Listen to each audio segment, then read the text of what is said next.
Diamonds are a flash of brilliance from Mother Nature. Formed in the Earth's crust by intense heat and pressure, they're prized for their crystalline beauty. But now, Mother Nature has some serious competition because gem-quality diamonds are actually being grown in laboratories.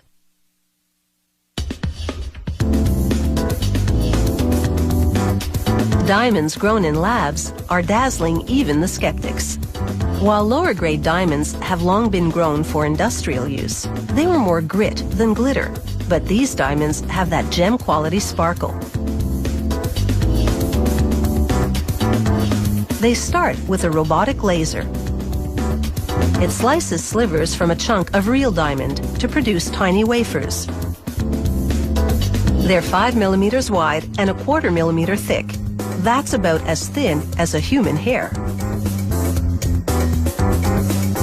The laser blackens the diamond, so they place it on a steel block for polishing. They rim the wafer with epoxy to keep it from sliding around.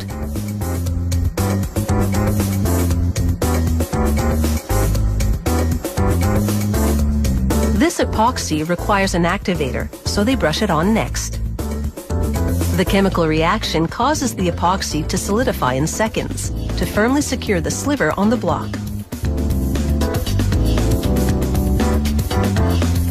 They screw the block to a threaded rod that's attached to a metal arm. They lower the block and its diamond wafer onto a wheel that's swirling with diamond grit. They apply weights to press the diamond wafer into the grit. And as the wheel spins, it creates the necessary friction to polish away the grime. A level confirms the wafer is correctly positioned. Diamonds are the hardest of minerals, and only other diamonds can effectively polish one. The difference is impressive. The diamond wafer has gone from sooty to crystal clear, and now it's ready to grow. A technician places several wafers on a special metal pedestal using a suctioning tool. He arranges them in a uniform pattern, giving them room to expand, because these slivers of diamond are destined for bigger things.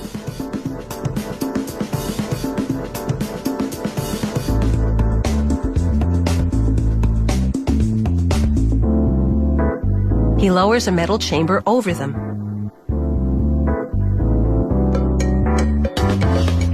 Pumps inject hydrogen and methane gas, and the machine heats them to thousands of degrees Celsius at just the right pressure.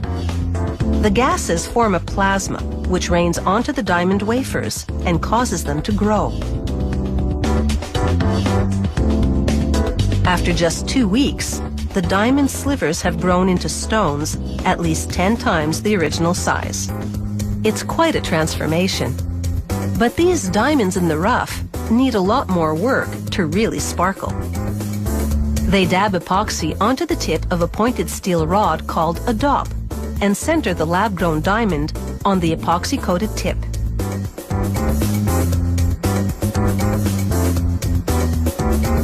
Then it's into the laser booth, where the dop is gripped by a robotic arm. It turns it so a laser can trim the lab-grown diamond from all sides. The process exposes the crystal clarity of the gem.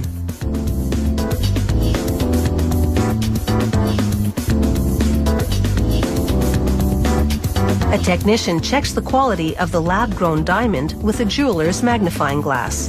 Then she lowers it into another polishing wheel. It's similar to the one that was used to clean it when it was just a sliver. But this wheel actually contours the grown stone to give it that classic diamond shape. The process brings out all of its glittering facets. It has taken just a couple of weeks to grow this diamond. The process puts geology on fast forward because it takes tens of millions of years for real forces to push real diamonds to the Earth's surface. Only very sophisticated testing can separate the lab-grown diamonds from the mined ones. But since they cost 15% less, you'll notice the difference in your pocketbook.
Par 3s are renowned for the drama they evoke in golf. Always tempting and offering a chance for the improbable hole-in-one. But none others are quite like the Extreme 19 at the Legends Golf Resort in Limpopo Province, South Africa, where the tee is perched on a sheer cliff face. Unique and spectacular, Hanglit Mountain is the tee box, Africa is the green. It's the world's longest par 3. It's the highest elevation change from green to tee box. It's 400 meters above the tee. It's 400 meters long. You need to hit the ball about 260, 270 meters to pitch the green because of the elevation. It's a proper golf hole, perfect bent grass green. It's just an unbelievable experience. The star quality of the Extreme 19 lies in the altitude of its tee box. Guests are helicoptered up to the peak of the mountain where the unique golfing challenge begins. And it's the only place in the world where you can decide whether you want to use a golf cart, you want to walk, or you want to fly to the tee box. So the Extreme 19, obviously the only way to get up there is with a helicopter, and you get an unbelievable helicopter flight when you play the hole. Because of the height of the tee, a drive takes almost 30 seconds to land. 4 separate cameras follow the shots, and golfers are given 6 balls complete with tracking chips. But where did an innovation like this come from in the beginning? Extreme 19, the idea came from the owner and a friend of his, Graham Cook, and his wife. The design I did. The green is based on the map of Africa, and that's just to highlight and to signify the African Renaissance and the changes that are happening in Africa. The hole is set against a safari backdrop with wildlife roaming the landscape. Thankfully, though, they're not guarding the green. The fairway has been landscaped to direct the ball towards the putting surface, but the help ends there. The height of the tee is an unparalleled test of golfing nerve, while the magnitude of the green itself is summed up in the local caddy notes. Rather than say the pin is 10 on and 4 from the left, the pin will be in Namibia or Angola or Central Africa. So yeah, designed in the map of Africa, contours are real. It's just an unbelievable experience to play that hole. And it's an experience that has piqued the interest of many golfing greats. Its guests have included European Tour winner Rafael Jacquelin and 3-time major champion Padraig Harrington, both of whom designed holes on the Legends signature course. A hole not for the faint-hearted. Even these seasoned pros were wary of the 400-meter drop. But it was a challenge they relished, and one that the Irishman revelled in.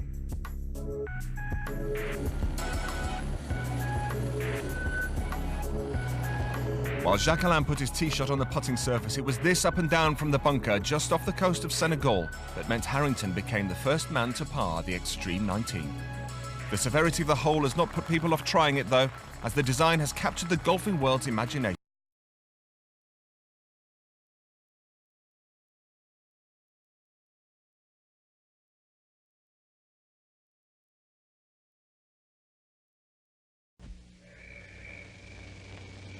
Today, I consider myself the luckiest man on the face of the earth.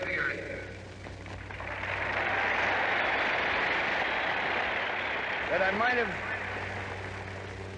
been given a bad break, but I've got an awful lot to live for. Thank you. 2 years after his speech at age 37, Garrick succumbs to his illness. His time was cut short, but his legacy will live forever.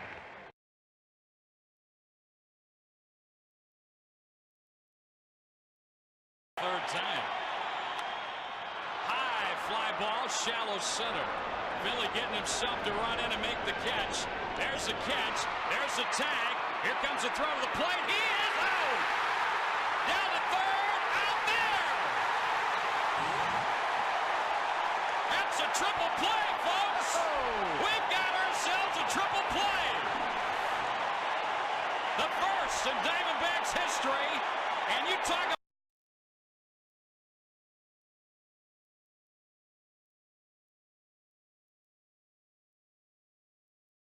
Eric Weems is deep for Dustin Colquitt's kick. Well, and I think this is the right decision. Oh, Whoa, they're going for the fake. And right up the middle. Albert Wilson. Wilson to the 10, the 5, touchdown.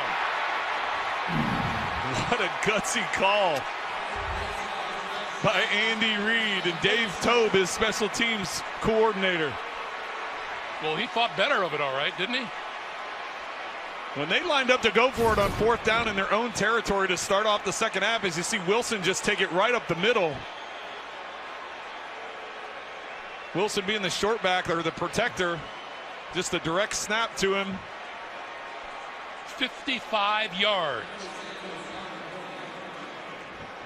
Gutsy call by Andy Reid to start the second half.